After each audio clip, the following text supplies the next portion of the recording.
Hello everyone, welcome to Lesson Up. In this video we are going to discuss about number systems. So इसके पहले कुछ type of numbers हैं जो हमें actually basically पता है, बस एक बार ओवर थ्रू देख लेते हैं. First is natural number. जितने भी काउंटिंग नंबर है 1 2 3 4 5 6 7 ये सभी क्या है, नेचुरल नंबर है.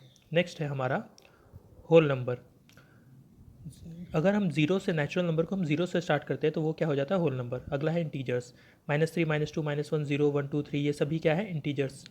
पॉजिटिव इंटीजर क्या हो जाएंगे, 1 2 3 इनके साइन क्या रहेंगे, पॉजिटिव रहेंगे. और निगेटिव इंटीजर क्या हो जाएगा, -1 -2 -3 ये सभी क्या है, निगेटिव इंटीजर है. इनका साइन क्या होगा, माइनस साइन होगा इसमें.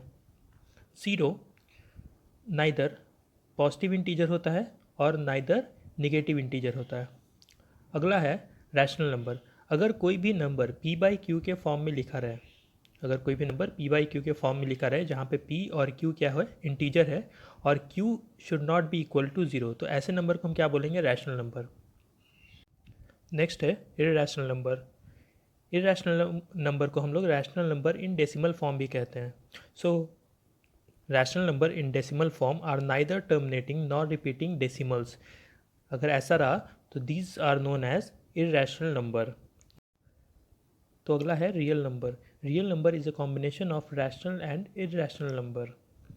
सो रैशनल नंबर का एक एग्जांपल है जैसे कि 3/2, और यहाँ पे 3/2 क्या है, p बाई क्यू के फॉर्म में है, और q जो है वो ज़ीरो के बराबर नहीं है.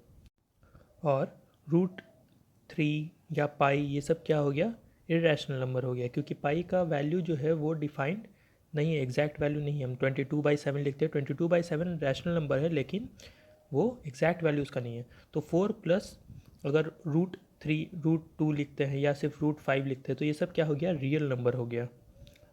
नेक्स्ट है कॉम्प्लेक्स नंबर. अगर कोई number a plus i b के फॉर्म में लिखा रहे जहाँ पे a और b क्या होगा, रियल नंबर होगा, और i क्या होना चाहिए, दैट इज़ i का वैल्यू क्या होता है, दैट इज़ √(-1), तो ये क्या हो गया, कॉम्प्लेक्स नंबर हो गया. जैसे 3 + 2i ये क्या हो गया, कॉम्प्लेक्स नंबर हुआ. अगला है इवन नंबर.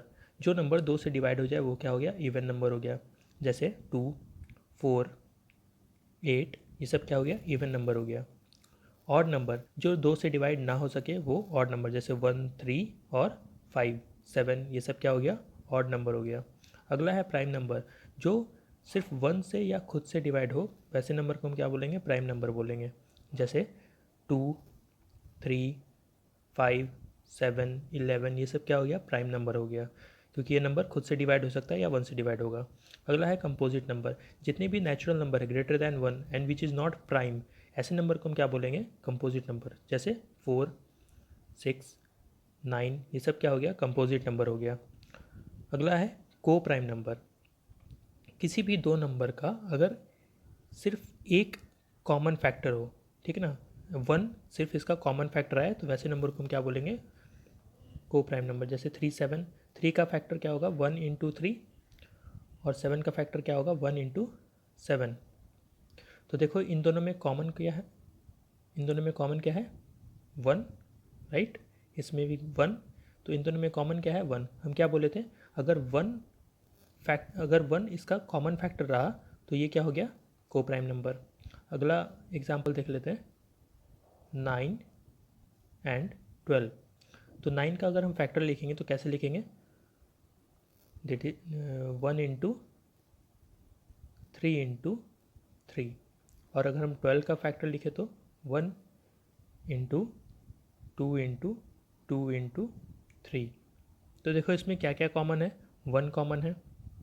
अगर सिर्फ 1 कॉमन रहता तो ये को प्राइम होता, लेकिन इसके साथ 3 भी कॉमन है, यानी कि ये दोनों 9 और 12 क्या हो गया, को प्राइम नंबर नहीं होगा. अगला है टेस्ट ऑफ डिविजिबिलिटी. तो सबसे पहले देखेंगे डिविजिबिलिटी बाय 2.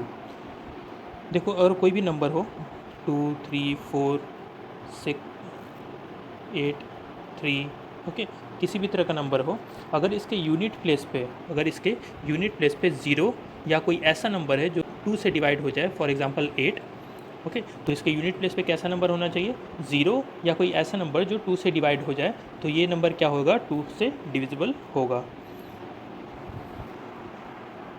अगला है डिविजिबिलिटी बाई 3। अगर कोई भी नंबर हो, सपोज करो 7, 3, 6, 2, अगर इसका सम 3 से डिविजिबल होगा, यानी कि ये टोटल नंबर जो नंबर है वो 3 से डिवाइड हो सकता है। सो इसका सम क्या हो जाएगा, 7 + 3 + 6 + 2, so this will be equal to 18। 18 3 से डिवाइड हो सकता है, राइट, यानी कि ये नंबर क्या है, it is divisible by 3। Next है डिविजिबिलिटी बाई 4। अगर कोई भी नंबर हो 8, 7, 5, 2, अगर इसका लास्ट का 2 डिजिट 4 से डिवाइड होगा, यानी कि ये पूरा नंबर क्या है, 4 से डिविजिबल है। 52 क्या होता है, 4 से डिवाइड हो सकता है, दैट इज़ 13 टाइम्स, यानी कि ये नंबर क्या है, it is divisible by 4। Next है डिविजिबल बाई 5। कोई भी नंबर हो 3, 7, 2, 4, 6, किसी भी तरह का नंबर हो, अगर इसका यूनिट प्लेस पे 0 या 5 रहेगा तो ये नंबर क्या होगा, it is divisible by 5। Next है डिविजिबिलिटी बाई 6।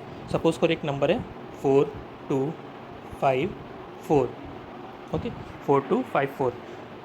सबसे पहले तो ये नंबर कैसा होना चाहिए, इवन नंबर होना चाहिए, ठीक है, मतलब कि ये नंबर क्या होगा, 2 से डिवाइड हो सकेगा, तो ये इवन नंबर होना चाहिए।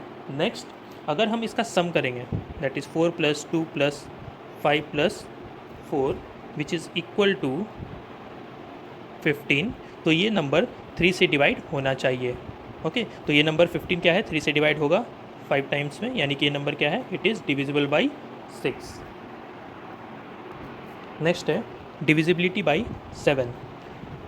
सपोज करो एक नंबर है 1036, तो कैसे पता करेंगे कि ये नंबर 7 से डिवाइड होगा या नहीं, तो हम क्या करेंगे, इसका यूनिट प्लेस पे जो नंबर है उसको हम डबल कर देंगे और इस नंबर से हम माइनस कर देंगे, दैट इज़ 103 में से हम यूनिट प्लेस पे क्या नंबर है, 6, तो 6 का डबल कितना होगा, 12, तो ये कितना आ जाएगा, 91, राइट।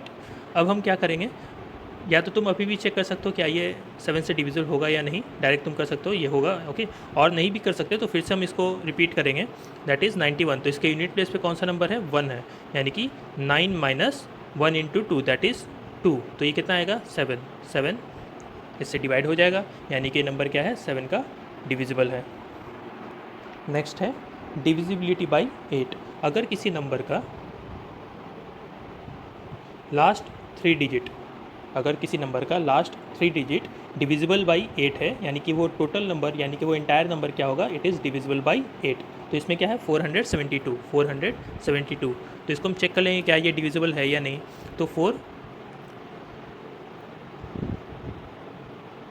यानी कि नंबर क्या है, डिविजिबल बाई 8 है, ठीक है। 59 टाइम्स में 472 आता है, यानी कि ये नंबर क्या है, 8 से डिविजिबल है। अगला है डिविजिबिलिटी बाई 9। अगर कोई भी नंबर का सम अगर 9 से डिवाइड होगा, अगर इसका सम 9 से डिवाइड हो जाएगा, यानी कि ये नंबर क्या है, इट इज़ डिविजिबल बाई 9, तो इसका सम कितना आएगा, 1 + 3 + 4 + 2 + 8, तो ये कितना आएगा, 18। 18 9 से डिविजिबल होगा 2 टाइम्स में, यानी कि नंबर क्या है, it is divisible by 9। Divisibility by 10। अगर किसी भी नंबर के, सपोज करो 4, 3, 2, 6, अगर किसी भी नंबर के यूनिट प्लेस पे 0 हो तो वो नंबर क्या होगा, इट इज़ डिविजिबल बाई 10। अगला है divisibility by 11।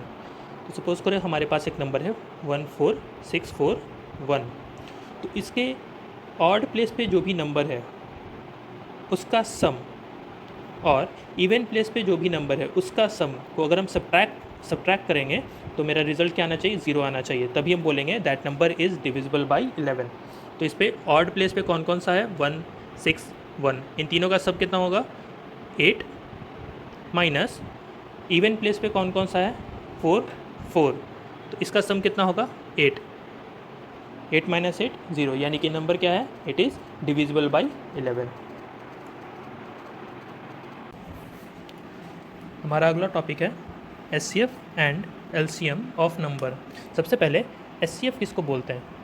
It is a highest common factor, या इसको हम लोग ग्रेटेस्ट कॉमन डिवीज़र भी बोलते हैं। जैसे कि 16 और 44। तो 16 और 44 का ग्रेटेस्ट कॉमन डिवीज़र कौन सा है? इसको हम लोग 16 को ब्रेक कर लेते हैं, that is 2 into 2 into 2 into 2।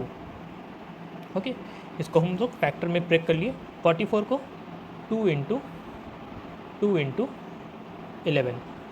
Okay, तो देखो इसमें सबसे कॉमन क्या है? 2 इंटू 2 दैट इज़ 4, और इधर भी 4। ओके, तो इसका ग्रेटेस्ट कॉमन डिवीज़र क्या हो गया? 4।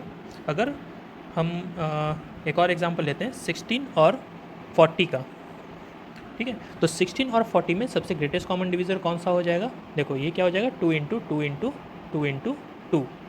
और 40 में क्या आ जाएगा? 2 इंटू 2 इंटू 2 इंटू 5। ओके, तो इसमें देखो कितने डिजिट इसमें कॉमन है? 2 इंटू 2 इंटू 2, तो कितना हो जाएगा? 8। यानी कि इसका ग्रेटेस्ट कॉमन डिवीज़र क्या हो गया? 8। तो ये इसका एचसीएफ हो गया, मतलब कि हाईएस्ट नंबर जो दोनों से डिवाइड हो सके वो उसका एचसीएफ हो जाएगा या ग्रेटेस्ट कॉमन डिवीज़र हो जाएगा। नेक्स्ट है एलसीएम, जिसको हम लोग क्या बोलते हैं? Least common multiple. देखो अगर 2 या 2 से ज़्यादा नंबर हो तो उन नंबर का लीस्ट और lowest number which is exactly divided by each of them, ठीक है। किसी भी एक नंबर से कोई भी लीस्ट नंबर जो उनके कोई भी एक नंबर से डिवाइड हो, वो उसका क्या होगा? एलसीएम का पार्ट होगा। For example LCM of 8 and 24। तो 8 और 24 का एलसीएम कितना होगा? तो 8 का फैक्टर कितना आना चाहिए? 2 इंटू 2 इंटू 2, एंड 24 का फैक्टर कितना आएगा? 2 इंटू 2 इंटू 2 इंटू 3। तो देखो इसमें पहले कॉमन क्या क्या है? तो कॉमन क्या है? 2 इंटू 2 इंटू 2। तो एलसीएम में हम क्या बोले थे? Least number which can be divided by each of them, ठीक है। दोनों में से किसी एक से भी डिवाइड हो सकता है। तो इसमें क्या बचा? 3। तो ये कितना आ जाएगा? 24।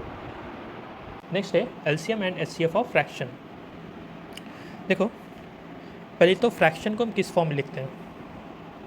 फ्रैक्शन को हम लोग लिखते हैं न्यूमरेटर डिवाइडेड बाई डिनोमिनेटर के फॉर्म में। और यहाँ पे डिनोमिनेटर क्या होता है? डिनोमिनेटर क्या होता है? इक्वल टू 0 नहीं होना चाहिए। यही फ्रैक्शन का रूल है, ठीक है, कंडीशन है। नाउ अगर हम किसी फ्रैक्शन का एचसीएफ निकाल लें, एचसीएफ ऑफ फ्रैक्शन, तो ये कितना होना चाहिए? That is HCF of numerator divided by LCM of denominator. Okay, तो किसी फ्रैक्शन का अगर हम एचसीएफ निकाल रहे हैं तो HCF of numerator divided by LCM of denominator. अगर एलसीएम निकाल रहे हैं, एलसीएम ऑफ फ्रैक्शन निकाल रहे हैं, तो ये क्या होगा? LCM of numerator divided by HCF of denominator. जैसे कि एक एग्जांपल ले लेते हैं, find LCM and HCF of 2/3, 4/6 and 7/8। तो अगर हम इस फ्रैक्शन का एचसीएफ निकालें,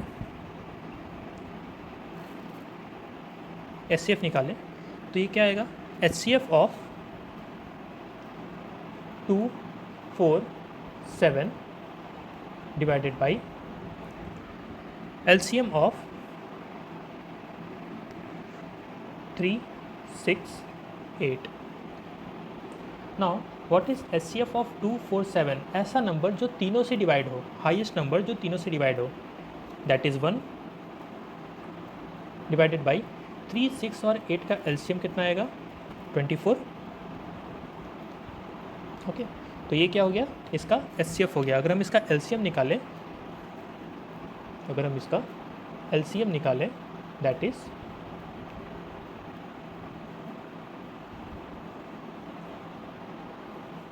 तो ये क्या हो जाएगा, LCM of 247 divided by HCF of 368। Okay, तो LCM ऑफ 247 कितना हो जाएगा, दैट इज़ 24, और HCF इसका कितना होगा, that is 1। Highest number which can be divided with 3, 6 and 8। Okay, तो 3, 6 और 8 के साथ कौन सा ऐसा हाइएस्ट नंबर है जो डिवाइड होगा, दैट इज़ 1। तो यहाँ पे कितना आएगा, 1। तो ये इसका आंसर हो गया।